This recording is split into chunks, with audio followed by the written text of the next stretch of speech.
مقداروں میں رد و بدل ہوا. دیکھیے رد و بدل اور چیز ہے، ختم ہونا اور چیز ہے. رد و بدل ہوا یعنی رد و بدل کیا مطلب؟ لکڑی کے اوپر اژدہا کی مقداریں غالب آ گئی. اور جب حضرت موسیٰ علیہ السلام نے بسم اللہ الرحمن الرحیم پڑھ کے اس اژدہا کو پکڑا، پھر کیا ہوا؟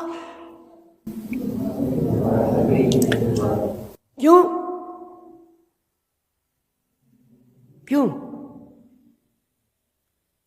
موسیٰ علیہ السلام نے جب اژدہا کو پکڑا تو عصا بن گیا دوبارہ. کیوں؟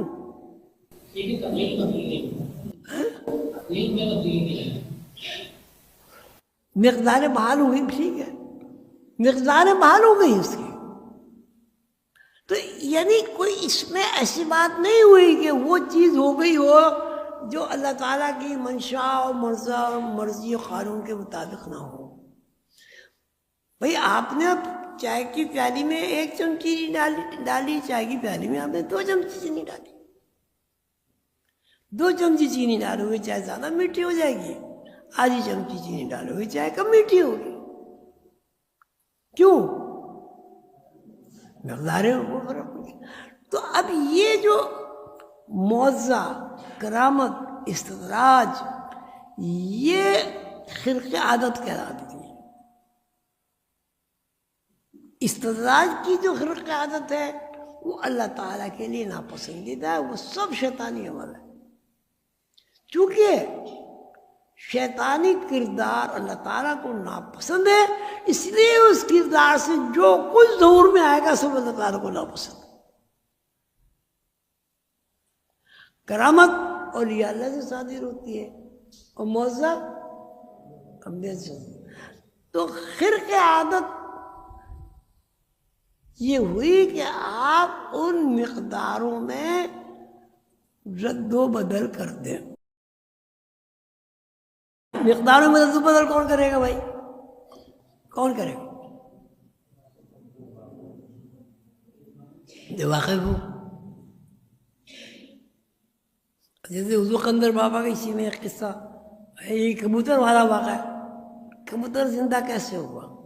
یعنی وہ مقداریں انہوں نے بحال کر دی. بالکل صحیح. لیکن کب کی؟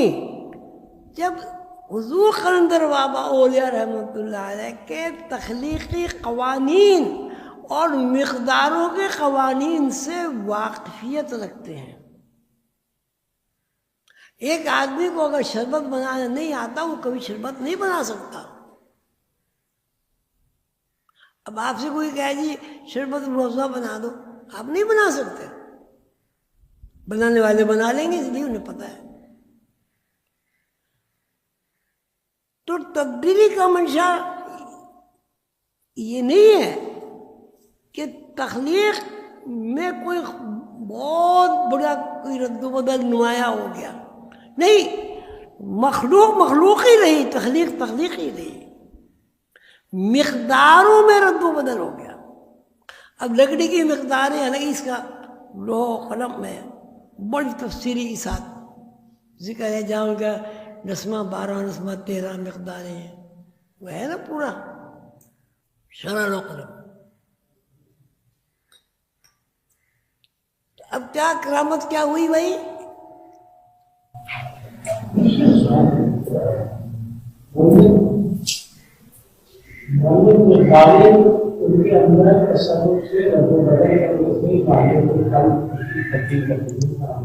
یہ کرامت ہو گئی. اور یہی چیز انبیاء علیہ السلام فرمائیں، اور یہی چیز استدراج والے کہلائیں جو اللہ کو، اللہ کے رسول کو نہیں مانتے. کوئی سوال کرنا ہے کسی کو؟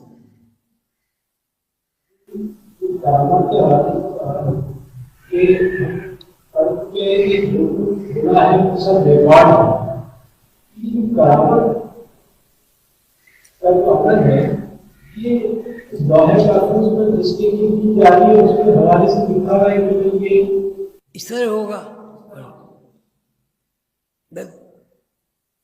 لا یغادر صغیرۃ ولا کبیرۃ الا احصاها، ہر چھوٹی سے چھوٹی بات اور ہر بڑی سے بڑی بات قرآن میں وضاحت کے ساتھ بیان کر دی۔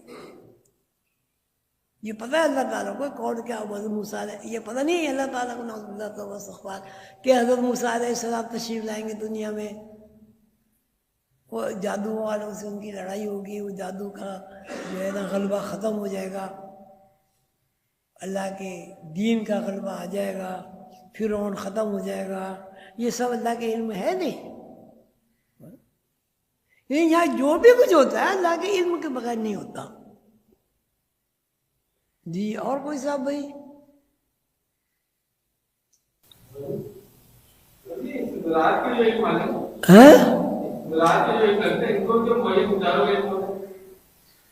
ہاں بڑا اچھا سوال کیا، بڑا اچھا سوال کیا جی۔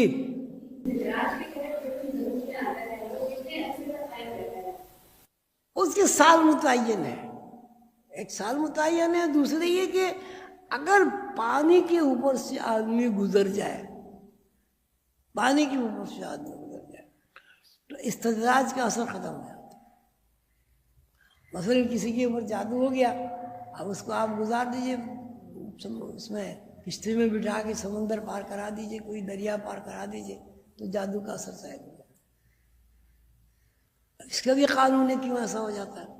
کہ آپ نے کیا سوال کیا تھا؟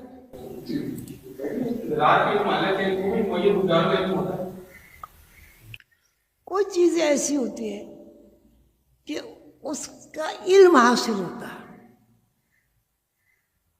کوئی چیزیں ایسی ہوتی ہیں کہ ان کا تعلق پریکٹس سے ہوتا ہے۔ مثلا ایک آدمی مصور ہے، اس نے مصوری کا باقاعدہ علم سیکھا ہے، ایک آدمی نے علم نہیں سیکھا، اس نے پریکٹس کی ہے، دونوں تصویریں بنا سکتے ہیں۔ تو استدراج کی بھی دو قسمیں ہیں، ایک استدراج جو ہوتا ہے کہ قوت ارادی کو بہت زیادہ مضبوط اور مستحکم کرنے سے وہ چیز صادر ہو جاتی ہے، اور قوت ارادی کو مستحکم اور مضبوط کرنے کا مطلب یہ ہے کہ اگر آپ ارادے کے ساتھ اور آپ کے ذہن میں کوئی اور چیز نہ ہے، آپ لوہے کے اوپر 1.25 مرتبہ تسلسل کے ساتھ ہتھیار ماریں، وہ پگھل جائے، یہ قانون ہے۔ لیکن قوت ارادی اتنی مستحکم اور مضبوط ہونی چاہیے کہ اس میں انٹرفیئرنس نہ ہو۔ یہی وجہ ہے کہ آپ نے سنا ہے، پڑھا ہے، واقعی بھی ہے کہ وظیفے پڑھائے جاتے ہیں اور اس میں 1.25 لاکھ کی تعداد پڑھائی جاتی ہے، اور 1.25 لاکھ کی تعداد جو ہے اس میں دینوں کا تعین بھی کیا جاتا ہے۔ وہ بھی یہی ہے کہ 1.25 لاکھ مرتبہ پڑھنے سے لاشعور میں ایسی ضرب پڑ جاتی ہے کہ لاشعور اس بات سے واقف ہو جاتا ہے، جب کوئی آدمی ایک بات کہے گا تو اس کا وزن 1.25 لاکھ بات کی وزن کے برابر ہوگا۔ ایک یہ طریقہ۔ دوسرا طریقہ یہ ہے کہ استدراج باقاعدہ سیکھا جاتا ہے۔ تو استدراج جو سیکھا جاتا ہے اس میں زیادہ تر اگر وہ استدراج ہے، جادو ہے، سفلی ہے، ٹونا ہے، تو سفلی ہے، اس میں گندگی اور غلاظت، تعفن، بدعقیدگی کا ہونا ضروری ہے۔ اور ایک کالی بائی، ان کا مامور بخش، ایک نہیں بے شمار اس کے نام انہوں نے رکھے ہوئے ہیں، پچھل تیری وغیرہ وغیرہ۔ تو یہ جو نام ہے، یہ نام اصل میں اس استدراج والوں نے اپنی منزلوں کے رکھے ہوئے ہیں، لیکن ان کو بھی مشق کرنی پڑتی ہے۔ مثلا استدراج والے جب کوئی علم سیکھیں گے تو اس میں وہ گندے رہیں گے، غلیظ رہیں گے،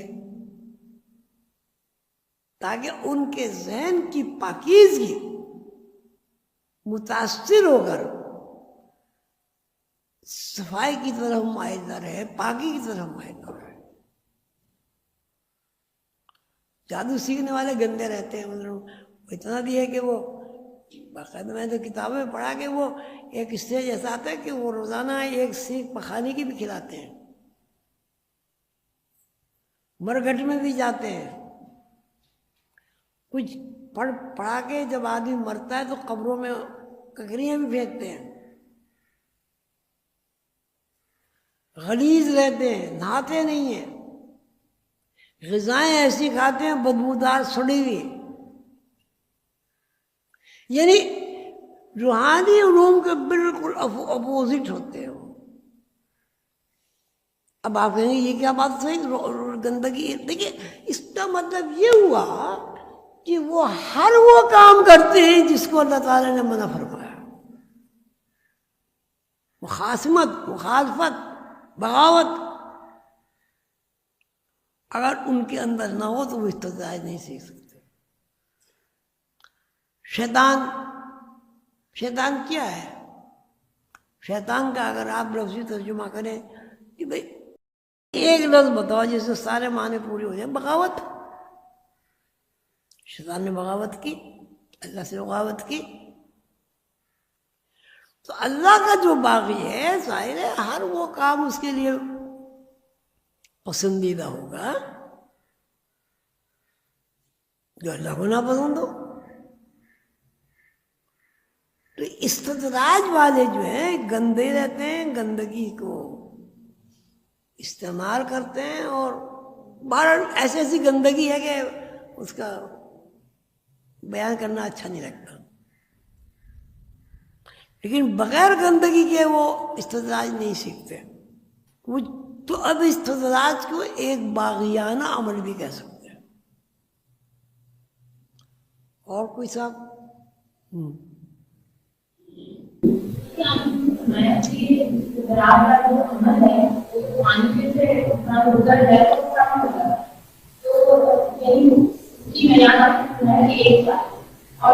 نہیں 3 سال۔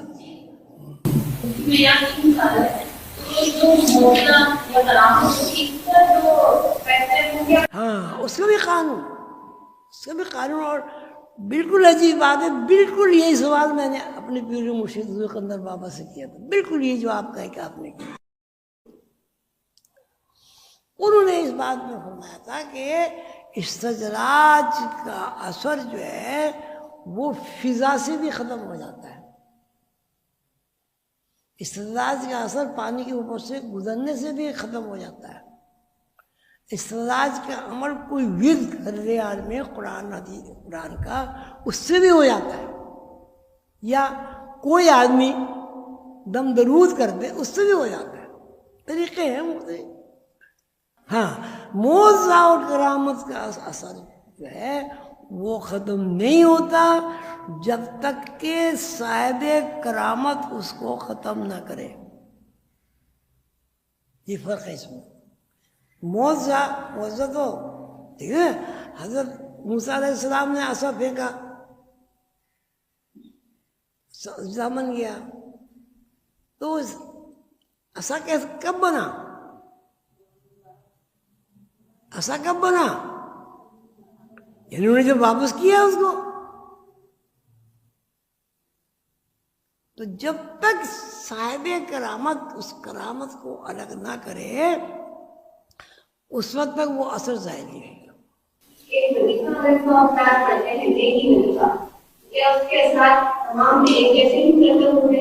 نہیں، وہ مقداریں چونکہ الگ الگ ہیں، ہر آدمی ابھی آپ نے سنا ہر چیز معین مقداروں کے تحت تخلیق ہوئی ہے، اس لیے جو اثرات مرتب ہوں گے وہ معین مقداروں کے تحت ہوں گے۔ مثلا ایک آدمی کو غصہ ہے بہت زیادہ، اس کو غصہ بڑھ جائے گا، اب اس کو غصے کو کنٹرول کرنے کے لیے پھر الگ اس کا ہوگا نظام۔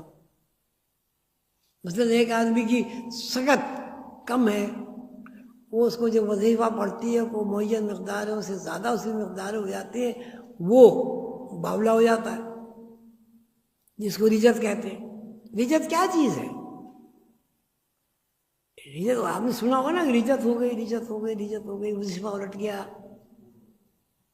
اس کی جو معین مقدار ہیں ان معین مقداروں میں تبدیلی رونما ہو گئی وظیفے کے اثرات سے، انوار سے، روشنیوں سے، اس لیے وہ معاملہ ہو گیا. اسی لیے کہا جاتا ہے کہ وظیفے پڑھنا کوئی اچھی بات نہیں ہے، بہت اچھی بات نہیں ہے، جب تک کہ پیچھے ایسا استاد موجود نہ ہو، جب تک کہ وہ خود عامل نہ ہو اور قوانین سے واقف نہ ہو.